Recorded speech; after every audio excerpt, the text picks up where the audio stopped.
Kamala Harris breaks silence on Afghanistan debacle as Singapore Prime Minister admits withdrawal when her Vice President Kamala Harris at last spoke publicly on what is happening in Afghanistan as Americans and Afghans try to exit the country due to the Taliban's swift takeover, but she refused to weigh in on the U.S.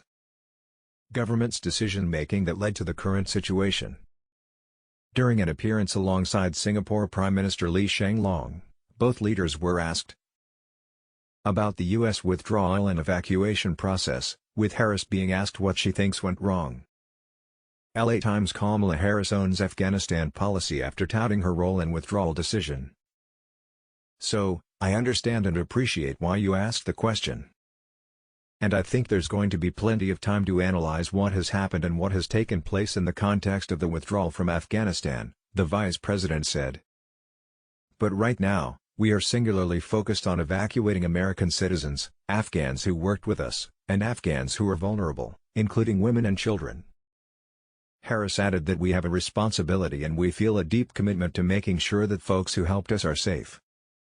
The vice president went on to praise President Biden for having shown great emotion in expressing sadness about some of the images we have seen, but reiterated that the U.S.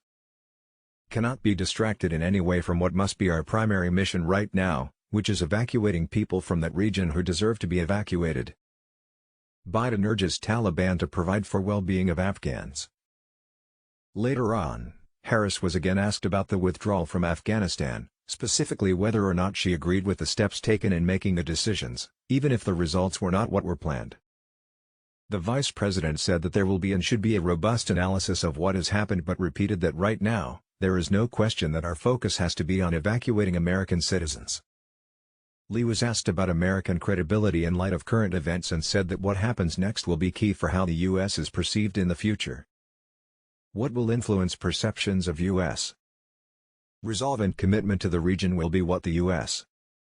does going forward, how it repositions itself in the region, how it engages its broad range of friends and partners and allies in the region, and how it continues the fight against terrorism, Lee said. Countries make calculations and take positions, and they have to make recalculations and adjust their positions from time to time, Lee continued. Sometimes it can be done smoothly, sometimes there are hiccups. Sometimes things go awry and take time to put right. Lee also discussed Singapore's past involvement in Afghanistan, noting that the Singapore Armed Forces had helped international forces in Afghanistan and Singapore had also sent teams to assist with reconstruction. As for the present, Lee said he understood Biden's reasons for the withdrawal and offered use of the Singapore Air Force's Airbus 330 multi-role tanker and transporter for use in airlifting people who are still there.